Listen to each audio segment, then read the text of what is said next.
Olá pessoal, meu nome é Matheus Henrique, sou do curso de Ciências Biológicas na Universidade Estadual de Londrina e também faço parte do Laboratório de Citogenética e Entomologia Molecular. Hoje eu irei apresentar para vocês uma das maiores técnicas utilizadas nos laboratórios, chamadas de eletroforese. A aula será dividida em duas partes, uma parte teórica, onde eu vou apresentar como é essa técnica e para que ela serve, e uma aula prática que eu vou apresentar como é feito no laboratório. Então, bora para a aula! Para iniciar, vamos entender o que é a eletroforese. A eletroforese nada mais é que uma técnica utilizada para separar moléculas, principalmente ácidos nucleicos e proteínas. Mas como é feita essa separação? Essa separação é feita expondo as amostras a um campo elétrico. As amostras elas migram através de um gel em direção a um dos polos do campo elétrico. Por exemplo, o DNA. O DNA é uma amostra de carga negativa, então ele migra em direção à carga positiva. Essa imagem representa o fluxo migratório na eletroforese. Essas manchas mais escuras seriam aonde foi depositadas as amostras, enquanto as manchas mais claras se formaram durante a corrida delas no gel. Podemos perceber que existem amostras que estão mais perto de onde foi depositado e amostras que estão mais longe. Essas amostras que estão mais perto, elas possuem um peso molecular maior do que as amostras que estão mais longe, porque elas tiveram mais dificuldade de atravessar todo o gel, por isso que elas ficaram nessa região de cima, enquanto as amostras que são mais leves tiveram mais facilidade de passar pelo gel e ficaram mais embaixo. Com isso, a gente consegue chegar a várias conclusões, como comparar genótipos de indivíduos diferentes, ou saber se um indivíduo é homozigoto ou heterozigoto para algum alelo. Mas quais as aplicações da eletroforese? Uma das mais famosas é na ciência forense, utilizada para comparar o DNA de um suspeito com o DNA da cena do crime. Também é utilizada na bioquímica, na detecção da expressão de proteínas, utilizada na microbiologia, na detecção de patógenos como fungos e bactérias, e obviamente na genética, como nos testes de paternidade, na diferenciação entre espécies e na engenharia genética. Bora entrar mais a fundo nos exemplos da utilização da eletroforese. Este é um exemplo da utilização na ciência forense. Aqui temos a amostra retirada da cena do crime e 3 amostras retiradas de 3 suspeitos diferentes. Se a gente comparar o padrão de bandas da cena do crime com o padrão de banda dos 3 suspeitos, é possível notar que o suspeito 2 exibe o mesmo padrão. Isso significa que provavelmente este cara estava na cena do crime, e isso pode ser utilizado como prova contra ele. Outra aplicação muito famosa é o teste de paternidade. E como é feito esse teste? Primeiro, é retirada a amostra da criança, da mãe e do possível pai ou possíveis pais. Então, é comparado o padrão de bandas da criança com o padrão de bandas da mãe, procurando aquelas bandas que a criança possui, mas a mãe não possui. Lembrando um pouco lá da genética, a gente recebe metade do material genético do pai e metade do material genético da mãe. Isso significa que as bandas que a criança possui e a mãe não possui, provavelmente foram herdadas do pai. Aqui a gente percebe que a criança tem 3 bandas em que a mãe não possui. Então, agora é só procurar essas 3 bandas em um dos possíveis pais, que é no caso o pai 1. Então, provavelmente, esse cara é responsável por essa criança. Então, agora que vocês já entenderam mais ou menos como é a eletroforese e para que ela serve, vamos ver como ela é feita na prática. Primeiramente, quais são os equipamentos utilizados na eletroforese? Obviamente, a gente utiliza EPIs, os equipamentos de proteção individual, como luvas, jaleco, e também utilizamos vários equipamentos para a manipulação das amostras, como micropipetas e Oppendorf. Mas quais são os equipamentos exclusivos dessa técnica? O primeiro deles é o gel de agarose e é nele que é colocadas as amostras e por onde elas vão correr. Também utilizamos um tampão de eletroforese e ele é responsável por manter o ambiente ideal para a corrida das amostras. Então, ele garante que o campo elétrico fique constante e também garante que as amostras não degradem. Também utilizamos um marcador molecular responsável por indicar o peso molecular das amostras. Então, é através dele que a gente sabe quanto pesa uma certa banda, quantos quilodaltons tem uma certa banda. Também utilizamos o corante azul de bromofenol, responsável por corar a amostra, permitindo que a gente enxergue ela durante o processo, e também impede que a amostra saia do gel durante a eletroforese. Outro corante que a gente utiliza é o corante que permite a visualização sobre luz UV, e essa é a grande estrela da eletroforese, a cuba de eletroforese responsável por gerar o campo elétrico que vai permitir as amostras correrem no gel. Por fim, temos o transluminador, que é o equipamento utilizado para fornecer a luz UV necessária para a visualização do resultado da eletroforese. Agora vamos para o procedimento na prática. Ele é dividido em 4 partes. A primeira é a preparação do gel de agarose, em seguida ocorre a preparação das amostras, então essas amostras são colocadas na cuba de eletroforese para a corrida e por fim utilizamos o transluminador para ver o resultado da técnica. Então, dando início à preparação do gel de agarose, a primeira etapa é saber quanto do pó de agarose a gente vai utilizar. Para isso você precisa saber quanto de agarose é necessário para preencher toda essa base utilizada na solidificação do gel. Para isso você precisa saber o volume necessário para preencher essa base.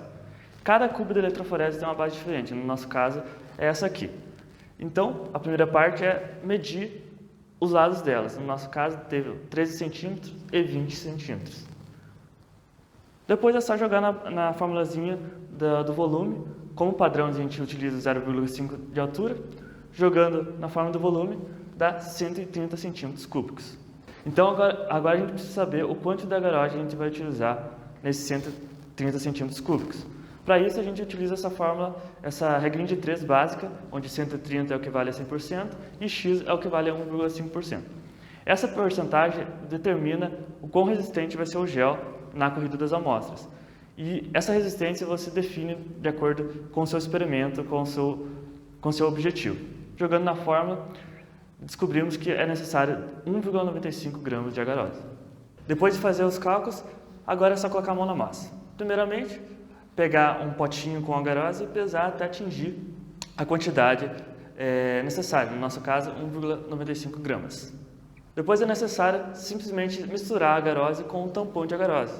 E a quantidade de tampão depende do volume calculado. No nosso caso foi 130 centímetros cúbicos, então utilizamos 130 ml.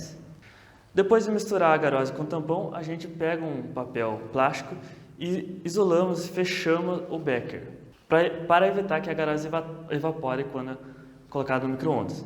É importantíssimo furar esse plástico antes de colocar no micro-ondas para que não ocorra nenhum acidente ali por causa do calor. Depois de ter feito esse procedimento, é só colocar a agarose ali no micro-ondas, deixar uns 3 minutinhos até que ela esteja totalmente derretida. Bom, depois de ter derretido bem o gel de agarose, a gente coloca ele um pouco de lado para deixar ele esfriar. Se você quiser que ele esfrie mais rápido, pode colocar no banho-maria. Depois dele ter esfriado, a gente pega o Cyber e mistura com o gel e dá uma pequena homogeneizada. Então ele está pronto para ser despejado na base. Antes de despejar o gel na base, a gente precisa fazer algumas coisinhas para que o gel não vaze para o lado. Se reparar bem, a basezinha ela não tem as laterais ali. Então, para que o gel não vaze para os lados, a gente passa uma fita em cada lado da basezinha, impedindo que ela extravase. Também é importante de colocar os pentes, que são essas estruturas aqui, responsáveis por formar os pocinhos onde vão ser depositadas as amostras. Então, antes de despejar o gel, tem que ter esse cuidado para que tudo ocorra corretamente. Então, fez a preparação da basezinha, é só ir lá com cuidado e despejar o gel na base. É importante aqui despejar com muito cuidado para que não forme bolhas, porque essas bolhas podem interferir ali na corrida.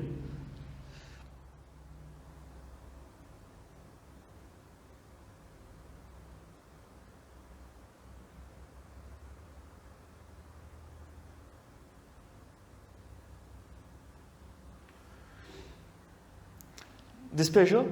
É só deixar ele secar aí por 30 a 20 minutinhos. E esse aqui é o resultado dele seco. Então, agora está pronto para despejar as amostras. Agora que o gel de agarose já está pronto, a gente pode começar a preparar as amostras. Antes disso, elas devem ser colocadas em um ambiente refrigerado para evitar a degradação. Então, geralmente a gente utiliza essa caixinha de isopor com gelo e coloca as amostras ali dentro.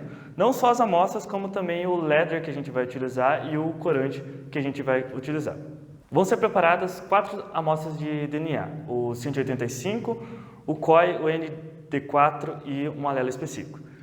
Podemos perceber que nessas 4 amostras elas têm quantidades de pares de base diferentes, onde o gene 185 possui mais pares de base do que os outros. Como foi dito, as amostras mais pesadas elas correm menos no gel do que as amostras mais leves. Então é esperado que se forme uma escadinha, onde o 185 vai estar mais em cima, seguido do COI, do ND4 e por fim o alelo específico. Então vamos ver se isso vai acontecer de fato. Antes de colocar as amostras no gel de agarose, é preciso colori-las com um azul. E para isso a gente monta este aparato aqui, criando uma superfície para colocar várias gotinhas de corante, permitindo que a gente faça a mistura do corante com as amostras de DNA. Como é feita essa mistura de DNA com o corante? Primeiramente é formada várias gotinhas de 2,5 microlitros sobre o papel para filme. A quantidade de gotinhas depende da quantidade de amostras que você vai utilizar. No nosso caso, como são 4 amostras, vão ser colocadas 4 gotinhas. Depois de ter colocado as gotinhas no papel para filme, pode-se misturar elas com as amostras de DNA. Para isso, você pega 5 microlitros de uma amostra de DNA, joga numa gotinha, homogeneiza e coloca no pocinho do gel de agarose. Depois, troca a ponteira, pega a próxima amostra de DNA e repete o processo assim até acabar todas as gotinhas. Com todas as amostras colocadas no gel de agarose, a gente pode ligar a cuba de eletroforese. Mas repare que aqui a gente foram 5 pocinhos preenchidos, porque o primeiro deles foi preenchido com leather. Nunca deve se esquecer de colocar o leather no gel, porque ele que vai mostrar o peso molecular das amostras. Além disso, ele nos garante saber se o gel estava de boa qualidade ou não.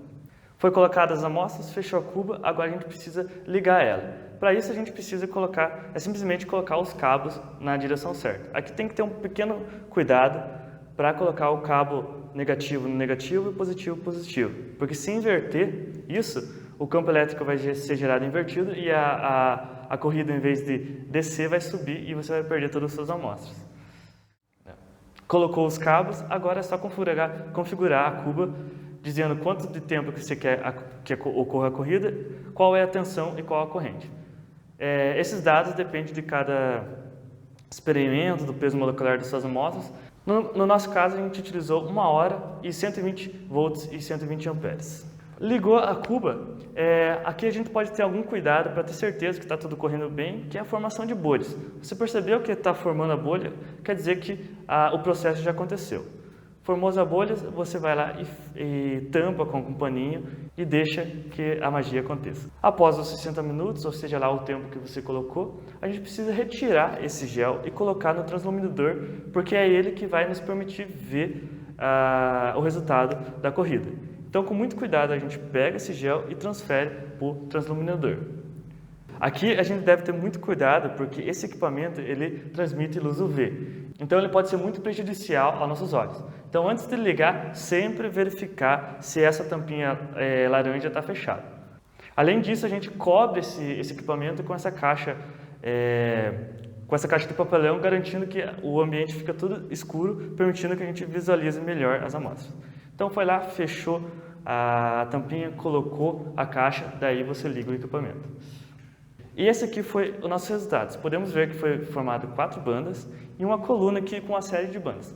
Essa coluna de bandas aqui é o leather. E como foi dito, é a partir dele que a gente vai saber qual o peso molecular das outras bandas. E como a gente tinha previsto, ia formar uma escadinha, onde o 185 ia ficar mais no alto do que as outras amostras. E foi exatamente isso que aconteceu. O 185 ficou mais no alto do que o COI, o ND4 e o alelo específico. Então é isso, pessoal. Essa foi a técnica de eletroforese. Espero que todos tenham gostado da aula e até a próxima.